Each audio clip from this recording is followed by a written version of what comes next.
Hello children, good morning. This is Ma'am Angela. Let's start with the same chapter, समास. आज हम इसका चौथा भेद बता रहे हैं, अव्ययी भाव समास. अव्ययी भाव समास अपने आप में देखिए स्पष्ट है. अव्यय, इसका पहला शब्द अव्यय होता है. जिस समास में पूर्व पद अव्यय हो उसे अव्ययी भाव समास कहते हैं. अव्यय को आप एक उपसर्ग की तरह भी ले सकते हैं, उसको उपसर्ग भी कह सकते हैं. जैसे देखिए इधर समस्त पद, पहला उदाहरण देखिए प्रति. प्रति जो है ये अव्यय है और दिन है. अगर हम इसका विग्रह करते हैं तो दिन दिन. ठीक है. इसी तरह से दूसरा देखिए यथाशक्ति. यथा अव्यय है, शक्ति के अनुसार. जब हम इसका विग्रह करेंगे तो इस तरह से होगा, शक्ति के अनुसार. तीसरा है आमरण. आमरण अव्यय है, मरण तक यानी मृत्यु तक. और अनुरूप, अनु रूप के योग्य. ये मेन चीज़ें आप देखिए अव्ययी भाव समास में ये सारे अव्यय हैं और ये अव्यय किसी में भी शब्द में लग के शब्द नए शब्द का निर्माण कर देते हैं या कोई नया अर्थ भी बताते हैं. ये देखिए समस्त पद है, यहाँ पर भी है यथा, ये यथा अव्यय है. भर, भर अव्यय है. बे, खटके में बे, बिना, बिना खटके के. यथा समय, यथा, ये सारे अव्यय हैं. इसी तरह से देखिए यहाँ पे भी बहुत से हैं. आजन्म. आजन्म का जब हम विग्रह करेंगे, कहते हैं हमने आजन्म, तो जन्म से लेकर, एक का एक, अचानक, अकस्मात, दिनों दिन, ये इस तरह से भी बोले जाते. प्रत्येक, एक एक. तो ये देखिए सारे अव्यय हैं, इसमें अव्यय लगे हैं. इस तरह से जब हम इसका विग्रह करेंगे तो ये विग्रह आजीवन, जीवन तक, जीवन पर्यंत, कुछ भी आप बोल सकते हैं. गली गली, प्रत्येक गली. तो इसको कहते हैं अव्यय भाव समास. ये बहुत आसान है, इसमें केवल अव्यय लगते हैं सामने और इसका विग्रह इस प्रकार से होगा.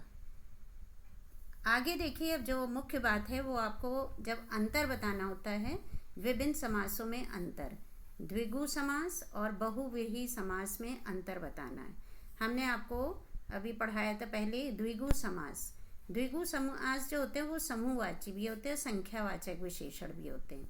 देखिए द्विगु समास में समस्त पद का पहला पद हमेशा संख्यावाची विशेषण होता है, यानी उनकी विशेषता बताता है, वो भी संख्या में बताता है, और दूसरा पद उसका विशेष्य होता है. ये है, यहाँ पर है द्विगु समास. लेकिन परंतु बहुव्रीहि समास में पूरा पद ही किसी का विशेषण का काम करता है, यानी वो किसी पूरा पद ही विशेषण का काम करता है, विशेषता बताता है. और कुछ ऐसे उदाहरण मिल जाते हैं जिनमें दोनों समास के अंतर्गत रखा जा सकता है, जिन्हें कभी हम कह सकते हैं अरे ये तो द्विगु है, और हम ये भी कह सकते हैं कि ये तो बहुव्रीहि है. लेकिन इस पे ये निर्भर करता है कि आपने इसका विग्रह किस प्रकार से देखा और समझा. जैसे देखिए चतुर्भुज, चार भुजाओं वाला, चतुर्मुख, त्रिनेत्र आदि, ये इनके विग्रह करने पर निर्भर करता है. अब आप कैसे इनका विग्रह करेंगे तो ये द्विगु और बहुव्रीहि बनेगा. देखिए ध्यान से देखिएगा. चतुर्भुज, अगर हम इसका पहला विग्रह करते हैं चतुर्भुज, तो चार भुजाओं का समूह, मैंने बताया था समूह होता है, समूहवाचक होता है द्विगु समास. तो अगर हम चार भुजाओं का समूह कहेंगे तो ये द्विगु हो जाएगा. अगर हम कहते हैं चार भुजाएं हैं जिसकी, हमने कल आपको बहुव्रीहि समास बताया था, तो तीसरा पद प्रधान हो गया. चार भुजाएं जिसकी, तीसरा पद प्रधान हो गया, तो ये विष्णु हो गए, इनके चार भुजाएं थी. इसी तरह से ये डिफरेंट है. अगर हम इसको चतुर्मुख, चार मुखों का समूह कह देंगे तो ये द्विगु हो जाएगा. अगर हम कह दें चार मुख हैं जिसके, अर्थात ब्रह्मा, तो ये बहुव्रीहि हो जाएगा. तो ये निर्भर करता है कि आपने किस तरह से इसका विग्रह किया है. मेरे ख्याल से आपको ये समझ में आ गया होगा. अब देखिए दूसरा है कर्मधारय समास और बहुव्रीहि समास में अंतर. अभी हमने द्विगु और बहुव्रीहि में, तो आपको बहुव्रीहि समझ में आ गया होगा कि उसका तीसरा पद हमेशा जो होता है प्रधान होता है. अब समास के कुछ उदाहरण हैं जो कर्मधारय तथा बहुव्रीहि दोनों में समान रूप से पाए जाते हैं. इन दोनों का अंतर समझने के लिए इसका हमको विग्रह पर फिर ध्यान देना पड़ेगा. इसमें भी विग्रह पे ध्यान देना है. कर्मधारय समास में एक पद विशेषण या उपमान, उसको उपमान भी कह सकते हैं, विशेषण, और दूसरा पद विशेष या उपमेय होता है। अब ये उपमेय उपमान पे आप कंफ्यूज मत होइएगा, ठीक है। एक पद विशेषण या उपमान और दूसरा पद विशेष या उपमेय होता है। जैसे पीतांबर हमने कल पढ़ा था, तो पीत जो है विशेषण है, यानी किसी की विशेषता बता रहा है, और यहाँ किसकी विशेषता बता रहा है, अंबर की। दूसरा है कमल नयन, कमल उपमेय है और नयन उपमान है, यानी नयन की वो यहाँ पे बता रहा है कैसे नयन है, कमल के समान। परंतु बहुव्रीहि में क्या होता है, यहाँ पे समास में समस्त पद ही संख्या के विशेषण का कार्य करता है तथा दोनों पदों के अर्थ से अलग अर्थ प्रकट करता है। जैसे ऊपर के दोनों शब्दों को ही ले लें, अगर हमने कहा पीतांबर, तो पीला है अंबर यानी वस्त्र जिसका, तो वो श्री कृष्ण है, तथा कमल नयन, कमल के समान है नयन जिसके, तो वो विष्णु हो गए।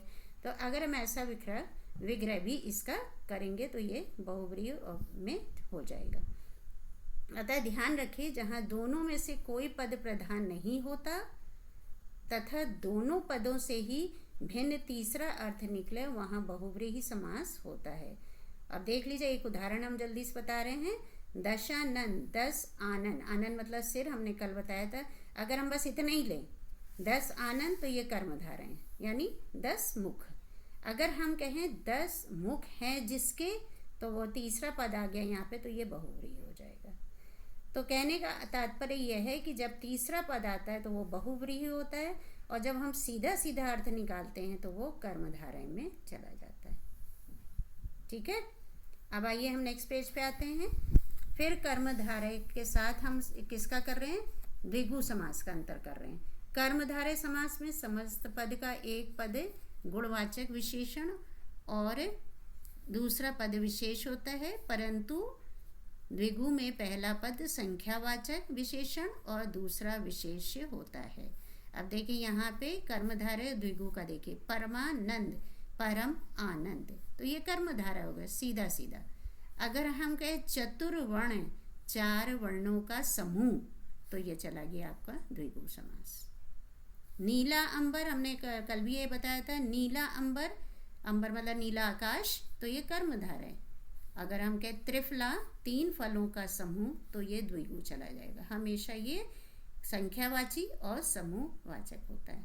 यहाँ पे आपका ये पाठ समाप्त हो रहा है। अब आपको वैसे ही होमवर्क करना है, जैसे भी हम आपको बताएंगे, जैसे आप करते आ रहे हैं 2 दिन से। डेफिनेशन लिखते हैं और उसके 5 उदाहरण देते हैं, बस आपको वैसे ही करना है। Thank you.